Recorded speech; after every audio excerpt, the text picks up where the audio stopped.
Graça e paz da parte do Senhor Jesus Cristo a todos os amados irmãos que têm a oportunidade de poder então compartilhar desta mensagem. Eu quero trazer nesta manhã mais uma palavra da parte do Senhor, palavra esta que Deus tem colocado ao meu coração. Que os irmãos sejam ricamente abençoados por esta palavra, em nome do Senhor Jesus Cristo. A palavra de Deus hoje ela terá como tema dois grandes propósitos da cruz. É bem verdade que o mundo ele vê, o mundo ele assiste um filme que fale a respeito de Jesus Cristo. As pessoas elas se impactam com aquela mensagem. As pessoas ao verem aquele Jesus ser crucificado, ser chicoteado, as pessoas elas choram, elas se comovem com esta cena. E as pessoas, ou pouca dessas pessoas, percebem o porquê que Cristo está sendo crucificado, o porquê que Cristo está padecendo aquilo tudo diante do governo romano, diante dos soldados romanos. Por que ele está sendo injustiçado? Por que ele está sendo condenado à morte? Que mal fez este Jesus? E quando nós olhamos para alguns versículos que nós conhecemos nas Escrituras, elas nos revelam que Cristo não tem nenhuma culpa. Elas nos revelam que Cristo não fez nenhum mal. Elas nos revelam que aquele Cristo não pecou por toda a sua existência. Então por que um homem que não pecou, por que alguém que não fez nenhum mal está padecendo, está sendo crucificado por um mal que ele não fez? O que está acontecendo? O povo não consegue perceber, o mundo não consegue entender. Por que alguém justo está sofrendo?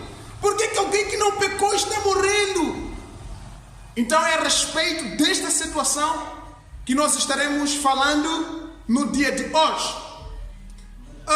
Na verdade, segundo os estudos que eu tenho feito, eu tenho chegado à conclusão que existem dois grandes propósitos da cruz de Cristo Jesus. Talvez existam outros propósitos, mas eu simplesmente dediquei a minha vida a estudar esses dois grandes propósitos que eu achei, e pela ajuda de Deus, para poder abençoar a sua vida. O primeiro propósito ele é o amor. A palavra de Deus ela vai mostrando em toda a história dos homens, da humanidade, que Deus ele é amor. João 3,16, a palavra de Deus ela vai dizendo que Deus amou o mundo de tal maneira que deu seu Filho único, para que todo aquele que crer no Filho não pereça, mas tenha a vida eterna. Deus é amor. Aprendendo também a respeito dos amores, nós aprendemos que existe um amor que é ágape. O amor ágape, ele é o amor de Deus. É um amor que Deus espontaneamente ele dá aos homens. É um amor que Deus espontaneamente decide amar ao ser humano. É um amor imerecido. Os homens não merecem este amor, mas Deus ele decide amar ao homem com este amor. Um amor que se dá sem querer nada em troca. Um amor que visa mais o bem-estar de outrem do que de ele mesmo. Este é o amor que Deus tem. Deus, ele é amor. Mas também Deus, ele é justiça. O amor e a justiça são os chamados dois grandes propósitos da cruz, segundo a minha ministração, segundo a palavra que Deus tem me dado. A justiça, ela é um dos elementos fundamentais que vão fundamentar Deus, que vão fundamentar o trono do Senhor. A justiça e a verdade, eles são os fundamentos do trono de Deus. Eles são os fundamentos para a ação de Deus. Deus, ele é justiça. Daí que o mesmo Deus, ele é amor, e o mesmo Deus, ele é justiça. E o que diz a justiça de Deus? A justiça de Deus, ela diz que todo aquele que pecar, toda alma que pecar, esta alma morrerá. Essa é a justiça de Deus. A justiça de Deus, ela diz que Deus é santo. E por Deus ser santo, Ele não pode se mancomunar com o pecado. Deus, Ele é santo e Ele exige que todos aqueles que o servem, todos aqueles que o sigam, sejam também santos. Deus, Ele diz para Israel: sede santo, porque eu, o Senhor, sou santo. A justiça de Deus, ela diz no livro de Romanos, capítulo de número 3, versículo de número 23, que o salário do pecado é a morte. A justiça de Deus, ela diz que o salário do pecado é a morte. A justiça de Deus, ela diz que todos pecaram e destituídos estão da glória de Deus. A justiça de Deus revelada no livro dos Pentateucos, Deus, ele diz que olho por olho, dente por dente. Aleluia.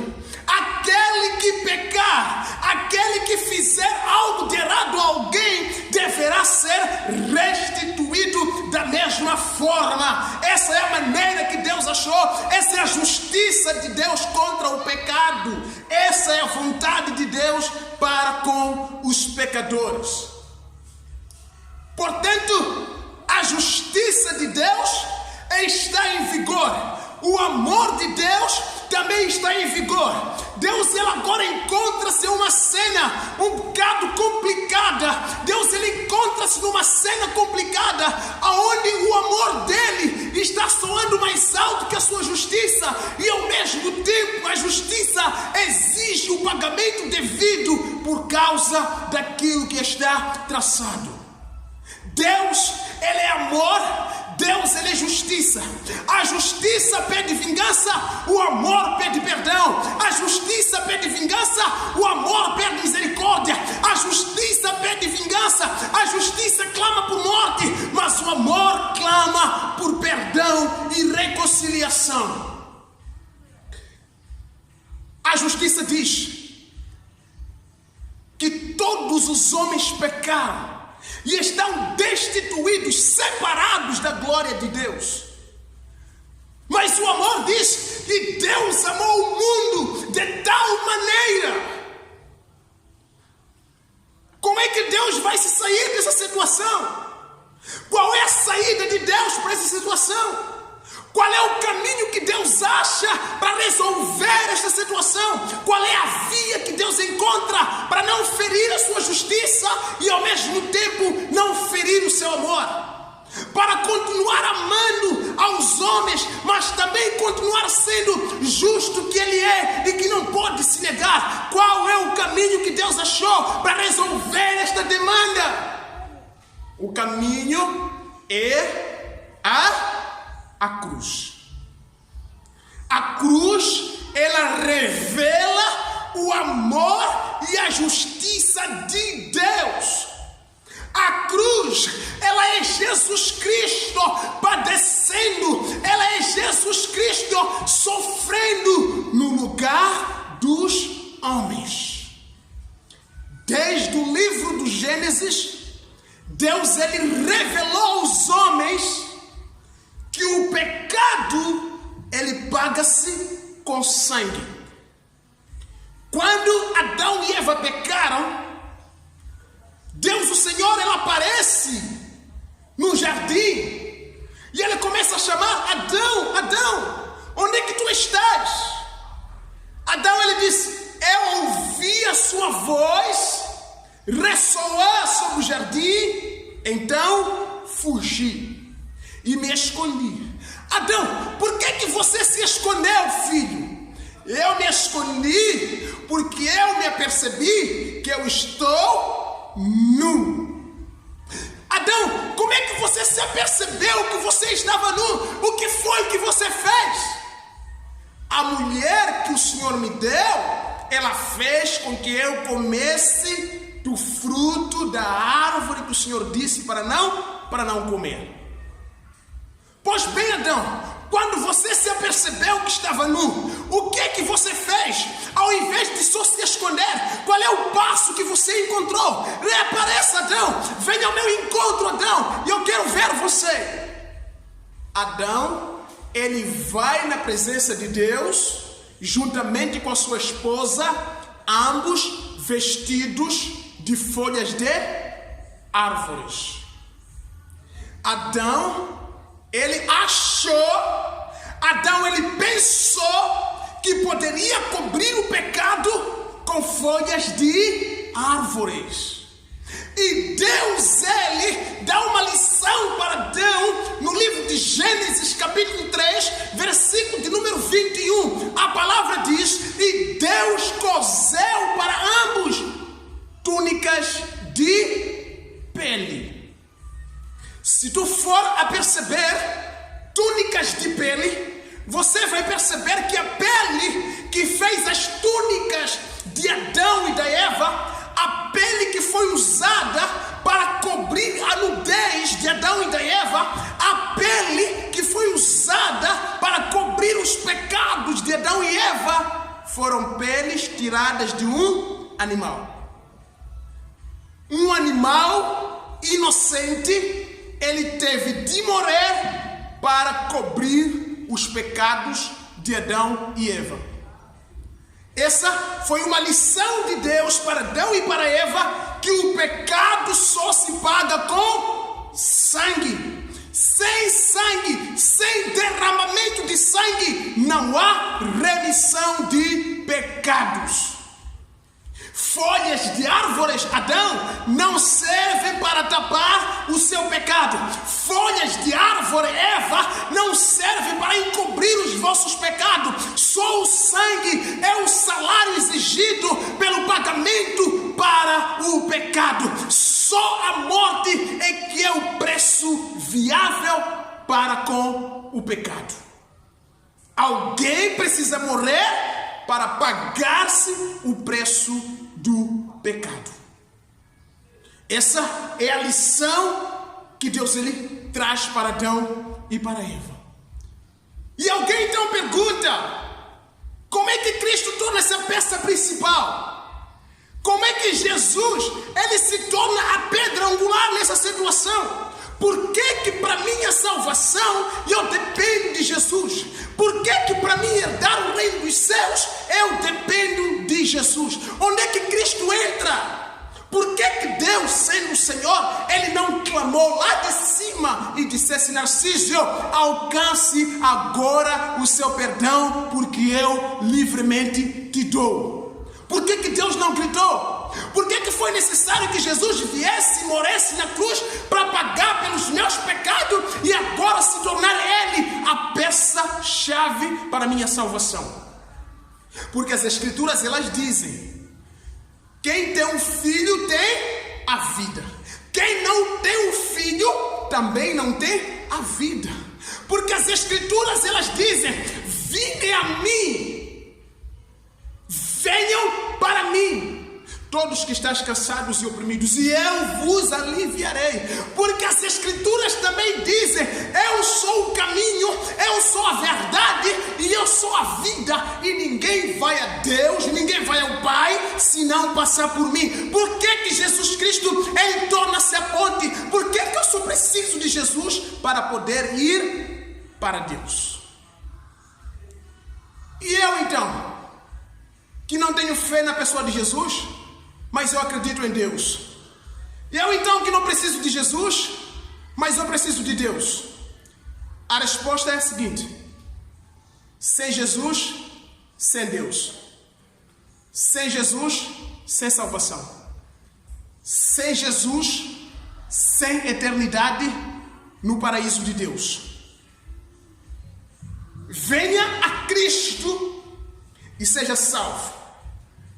Creia em Jesus e seja salvo tu e a tua casa. Creia na pessoa de Jesus e viva, porque só Jesus é o caminho, é a verdade e é a vida. Mas irmão, por favor, explica-me um pouco mais melhor. Eu quero entender isso com mais vida. Será que o nosso líder espiritual, ele morreu morreu por nós, será que a morte dele não foi suficiente para salvar nós? A resposta é a seguinte: onde é que está o seu líder espiritual? Ele continua no túmulo, ele continua lá no sepulcro, ele continua enterrado. Se ele continua enterrado, é porque ele não pode salvar você. A base, o teor da salvação cristã, a vitória dos cristãos, ela não está somente na morte de Cristo. Por quê? Porque se Cristo morresse e continuasse morto, então nós não teríamos alcançado a salvação. A base da fé cristã, ela está na ressurreição de Jesus Cristo. Porque o apóstolo Paulo diz: se Cristo não ressuscitou, então é vã a nossa fé.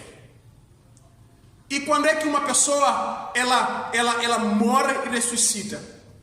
Diz a palavra de Deus que o poder da morte, o aguilhão da morte é o pecado. O pecado é ele que dá poder à morte. Deus ele diz: no dia em que comerdes dessa fruta, certamente morrerás. No dia em que vocês pecarem, certamente morrerão. O aguilhão da morte é o pecado. Só aquele que tem pecado é preso pela morte. Só aquele que tem pecado, ele morre e continua morto até o dia de hoje. Mas aquele que não tem pecado, ele morre e no terceiro dia ressuscita. Aleluia! Porque a morte não teve poder sobre ele. Jesus Cristo, ele é a peça-chave para a sua e para a minha salvação. A cruz, ela reflete, ela representa os dois grandes propósitos de Deus: amor de um lado, justiça de outro lado. Só para poder ilustrar a situação para o irmão e para então aproveitar, colocar o meu término nesta mensagem, eu vou lhe convidar a vir comigo num comentário judaico que eu pude ter lido há 4 anos atrás. O comentário judaico, ele tenta trazer Jesus a uma ilustração, como é que teria mais ou menos acontecido, como é que Cristo torna-se a peça-chave para a nossa vida. Lá está escrito assim: existia um reino e neste reino existia um rei. Este rei, ele trabalhava com os seus súditos, portanto havia um ladrão dentro daquele reino. E esse ladrão costumava roubar, várias vezes roubando. Então os súditos do rei vieram ao rei e disseram: rei, você deve agora implantar um decreto no seu reino, que todo aquele que ser encontrado a roubar deverá levar 10 chicotadas. O rei, ele aceita e coloca esse decreto.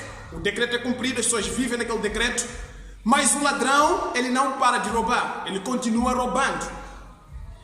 O rei, para não ver esse comportamento no seu reinado, ele vai instituir mais 10 chicotes, que seriam agora 20 chicotes. E o ladrão, ele não parou de roubar.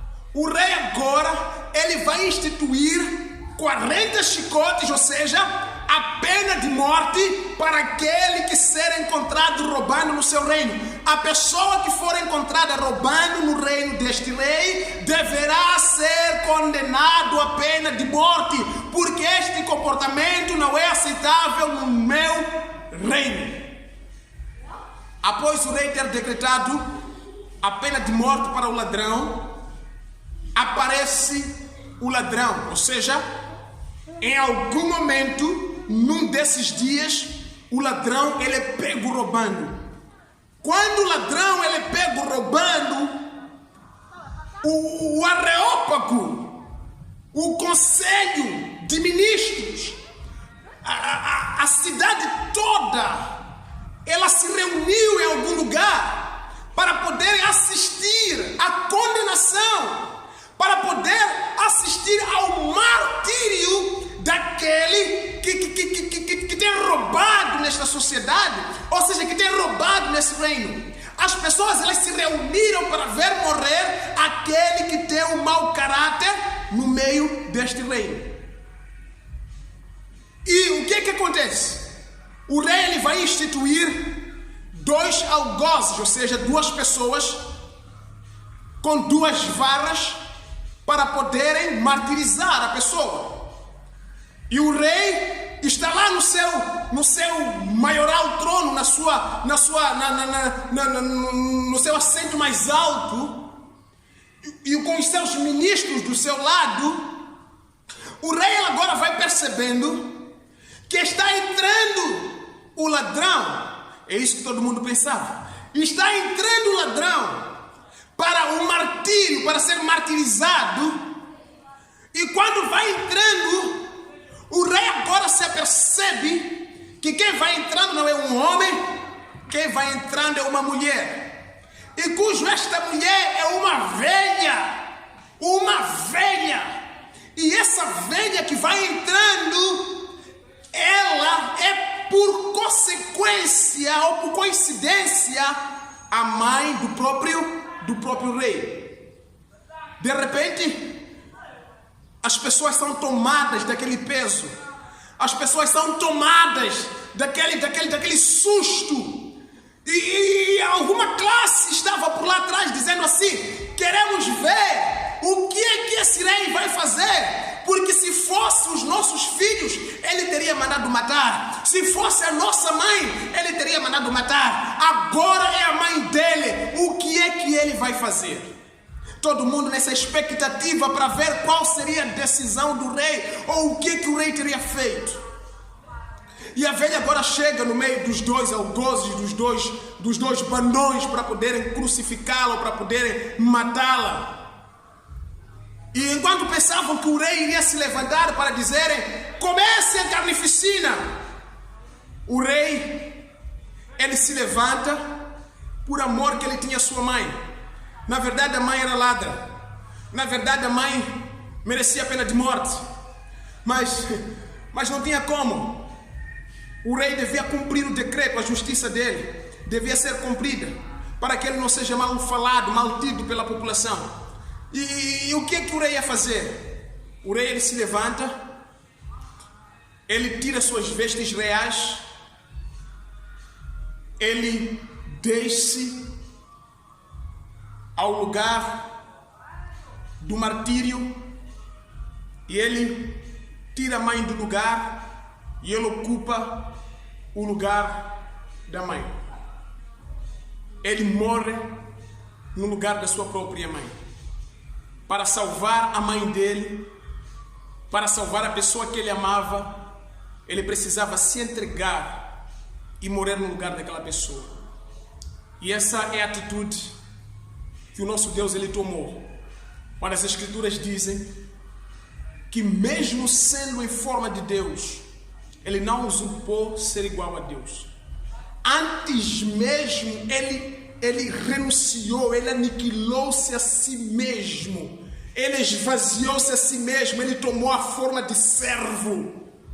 E ele foi obediente até a morte, e a morte de cruz. Jesus morreu no seu lugar. Deus se entregou no seu lugar, por amor e pela justiça que ele tem. Esses são os 2 grandes propósitos da cruz. Deus abençoe a sua vida, em nome de Jesus Cristo.